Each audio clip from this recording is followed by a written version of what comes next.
ప్రతి ఉదయం దేవుని వాగ్దానం అనే కార్యక్రమానికి ప్రేమతో మిమ్మల్ని ఆహ్వానిస్తుంటున్నాను. ఈ ఉదయకాల సమయంలో దేవుడు మనకిస్తున్నటువంటి వాగ్దానము యెషయా గ్రంథము 54వ అధ్యాయము 8వ వచనాన్ని ధ్యానించుకుందాం. యెషయా గ్రంథము 54వ అధ్యాయము 8వ వచనాన్ని ధ్యానించుకుందాం. నిత్యమైన కృపతో నీకు వాత్సల్యము చూపుదును. క్రీస్తునందు ప్రియమైన దేవుని బిడ్డలారా, ఇక చదవబడినటువంటి వాక్య భాగంలో మనం గమనించినట్లయితే ప్రవక్త అయినటువంటి యెషయా ఈ గ్రంథాన్ని రచిస్తూ ఈ యొక్క మాటలను మాట్లాడుతూ ఉంటున్నాడు. మరి నిత్యమైనటువంటి కృపతో నీకు వాత్సల్యము చూపేదును. ఇశ్రాయేలు యొక్క ప్రజలను ఉద్దేశించి, ఇశ్రాయేలు యొక్క ప్రజలు బబులోను చెరలో ఉన్నప్పుడు దేవుడు వారి పట్ల చూపిస్తున్నటువంటి ప్రేమను, వారి పట్ల చూపిస్తున్నటువంటి దయ, వారి పట్ల చూపిస్తున్నటువంటి కరుణ మరి ప్రవక్త ద్వారా బయలుపరుస్తూ ఉంటున్నాడు. నిత్యమైనటువంటి కృప. ఎందుకనగా దేవుని యొక్క కృప అనగా బహుమానం, ఉచితముగా, మరి ఆ దేవుని యొక్క కృప ఆ ఉచితముగా ఇచ్చేటువంటిది. అందుకే దేవుని యొక్క వాక్యంలో మనం గమనించినట్లయితే అనేక ఆత్మీయ సత్యాలను మనం చూడగలము.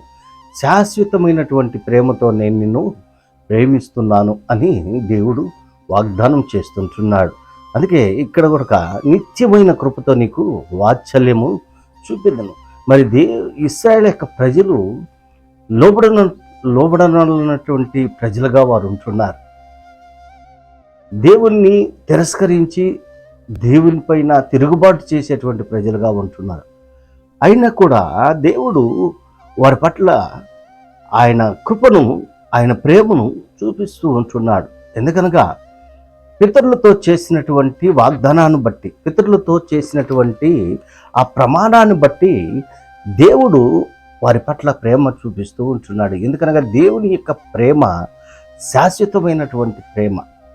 మరి ఈ లోకంలో ప్రేమలు మనం చూస్తూ ఉంటున్నాం. అశాశ్వతమైనటువంటి ప్రేమలు, ఆ సమయానికి మాత్రమే చూపించేటువంటి ప్రేమలను మనము చూస్తూ ఉంటున్నాం. కానీ ఇటువంటి ప్రేమలకి దేవుని ప్రేమకి చాలా వ్యత్యాసం ఉంటున్నది. ఎందుకనగా ఆయన ప్రేమ జుంటి తేనె దారల కంటే మధురమైనటువంటిదిగా ఉంటున్నది.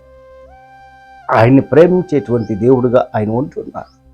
అనేక పర్యాయములు తిరుగుబాటు చేసినప్పటికీ ఇశ్రాయేలు యొక్క ప్రజలు అనేక సందర్భాల్లో దేవుణ్ణి తిరస్కరించినప్పటికీ దేవుడు వారిని ప్రేమిస్తూ ఉంటున్నాడు.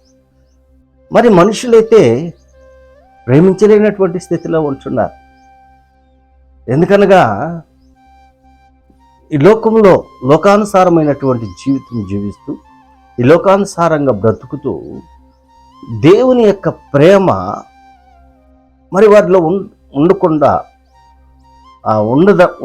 ఉండదాన్ని బట్టి, లేకుండా ఉండబట్టి మరి ఇతరులని ప్రేమించలేనటువంటి స్థితిలో ఉంటారు.